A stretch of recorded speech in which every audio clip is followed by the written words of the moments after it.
NYC shells out $200,000 in taxpayer dollars to bring drag performers to public schools, report. New York City shelled out more than $200,000 in taxpayer funding in the past 5 years to have drag queens come into classrooms and interact with school children as young as 3, according to a report.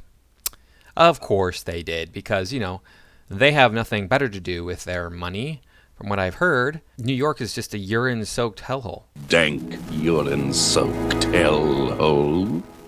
We object to the term urine-soaked hellhole when you could have said pee-pee-soaked heckhole. Cheerfully withdrawn. Not to mention, they have housing crisis there. They have transit issues. They have all sorts of different things that they could spend that money on. $200,000 is not going to go far towards fixing those problems, but still, you're wasting your money giving it to these degenerates. Thanks for stopping by. I do appreciate everybody supporting my work. Please remember to like, comment, share, subscribe. Make sure that you're still subscribed, because YouTube does unsubscribe people every single day. And if you could do me the favor of watching the video to the very end, that would be greatly appreciated. Let's get into the article. The nonprofit Drag Story Hour NYC, previously known as Drag Queen Story Hour NYC, received approximately $207,000 in taxpayer funding since 2018. The New York Post reported, citing city records. The total includes $50,000 contribution from New York State through its Council on the Arts, along with yeah, that's art. They'll call anything art. They can get away with it. Along with $157,000 earmarked from New York City's Departments of Education, Cultural Affairs, Youth and Community Development, and even from the Department of Transportation, according to the Post. So like I said right there, they have transportation problems, but, heaven forbid that the kids should not be indoctrinated into some sort of sexual degeneracy. Records show that the nonprofit received $46,000 from city contracts for appearances at public schools, street festivals, and libraries in May alone, ahead of Pride Month. The events involve cross-dressing drag performers reading to school children at public schools. That's exactly what we need, right? Has expanded to also include coloring activities. Yeah, this is all innocent. Kids they don't know how to color unless they have a man dressed up as a woman teaching them how to do it, right? That's how that works. The hell is this? This is so crazy. Photos show drag performers also instructing children in classrooms how to apply drag makeup. What? Like I said, this is inappropriate for children. Children should not be wearing makeup. There's no need for children to wear makeup. None at all. Even if you're in a beauty pageant, there's no need for that. And see, this is the thing. The drag queens have received all of the rights. They have all the rights to act however they want to act like degenerate fools however they want to. Look, if you want to dress up as a woman, I'm not going to stop you. I can complain about it, but I'm not going to stop you if you're an adult. Even if you're a child, I'm not going to stop you because, hey, I'm not your parents. But the thing is you already have won the battle. You've taken the hill. Now you have nothing left to do other than indoctrinate children into this bizarre form of lifestyle. The thing is that it's not just unnerving. Like, this is an unnerving image here because this is a man dressed like this. But it's because it's so highly sexualized. So they're trying to get children to adopt this perverse sexual lifestyle. And this is what was happening in Rome before it fell, and we can see the United States is crumbling right before our eyes. According to a reading list the nonprofit shared online, performers read a variety of books ranging from classics like The Very Hungry Caterpillar and The Rainbow Fish, which discuss topics like growth, acceptance, and diversity, to others that more overtly discuss gender identity, such as The Hips on the Drag Queen Go Swish, Swish, Swish, and the Dragtivity book. We have the Dragtivity book, and there are pages here. Let's take a look at this Dragtivity book. The Dragtivity book. Dragtivity book is a fun activity book about drag for kids. No, that should not be allowed in schools. We'll take a look at that when we're done with this article. It's not a very long article, so. According to its website, Drag Story Hour in New York City so far this year has produced 49 Drag Story Hour programs for 34 individual public schools and special needs schools in English, Spanish, and Cantonese. As if bringing drag to schools was not enough, you're also doing it in languages that have no business being spoken in the United States. Seriously, people, there was a reason why they said English schools a long time ago. There was this thing called English schools. Because when we were developing this country, we realized that we needed to have one unified language. So the Germans were all mad at us. The German-speaking people that were living here were all mad at us for making English schools, English-speaking schools. It costs us $600 to produce each DHS, I guess that's Drag Story Hour program. But we only charge public schools $300 per program, and we offer, what is the $600? I mean, seriously, what is that? It's paying somebody? And we offer a limited number of free programs for schools that can't afford the fee, according to the website, which asks for donations. Last year, we received $3,900 from the New York City Department of Education to subsidize our free and low-cost programs in public schools. This year, we didn't receive that funding and had to stop offering programs at our subsidized rate toward the end of the school year. This Pride Month, we're aiming to raise $6,000 so that we can continue to provide free and low-cost programs for public schools this fall. Some parents who spoke to the Post said they were given advance notice about the drag events at their children's schools, but were not given an option to opt out. Oh, that's great, of course, because this is indoctrination. As I say, they were not given a chance to opt out because indoctrination. While other parents said they were given no advance notice at all and only learned about the events afterwards. More evidence of indoctrination. Reached by the Post, the New York City Department of Education defended the program as life-saving. It's very much life-saving, I'm sure. Last year, 50 transgender or gender nonconforming people were killed in the United States due to their identity.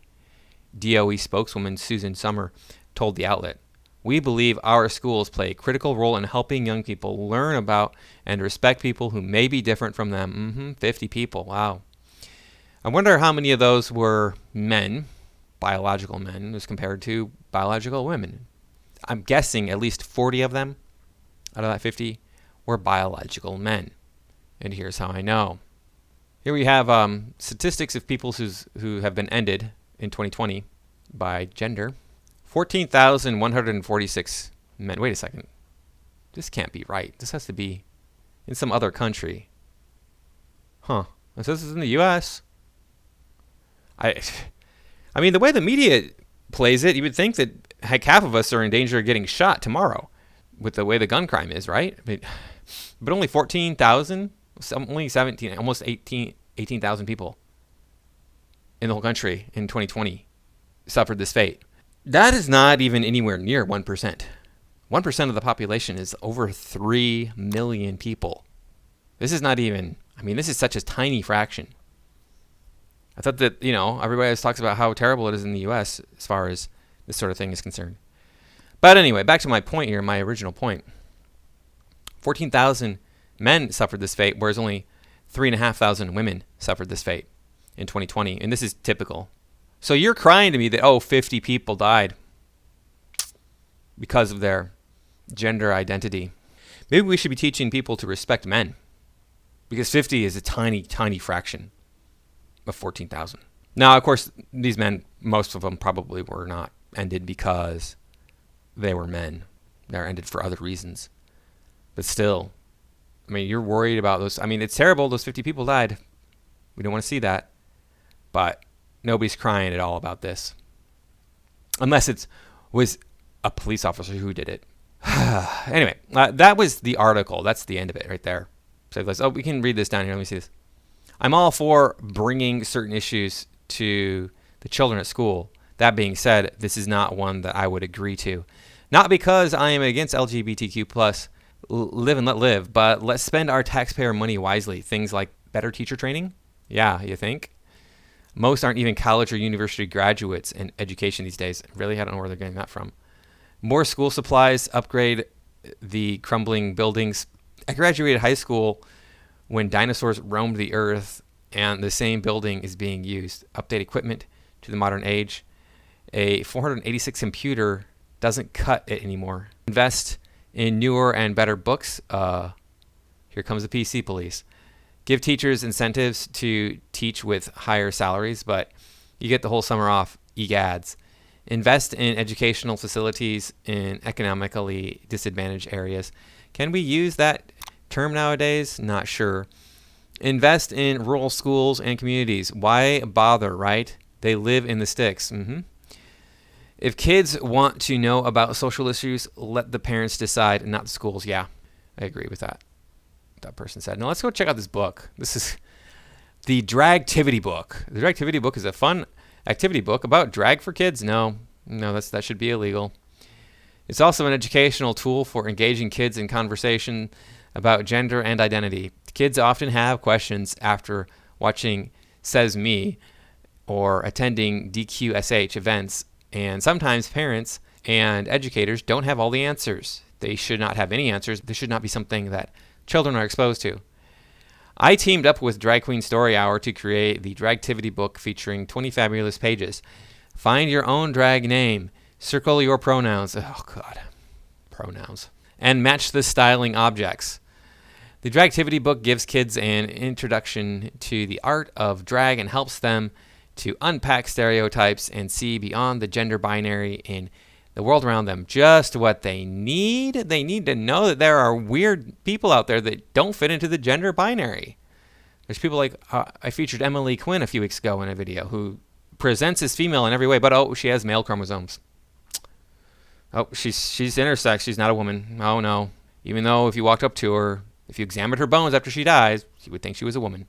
For educators, we create this lesson plan video, just what we need, to help educators use the Dragtivity book as an educational tool for engaging kids in conversation about gender and identity.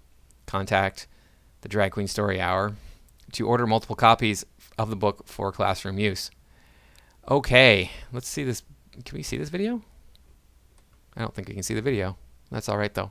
Here's the page. The drag queen is a character you create to express your feminine side and any other side of yourself you would like to explore. Okay, then. Drag queens celebrate their favorite women role models.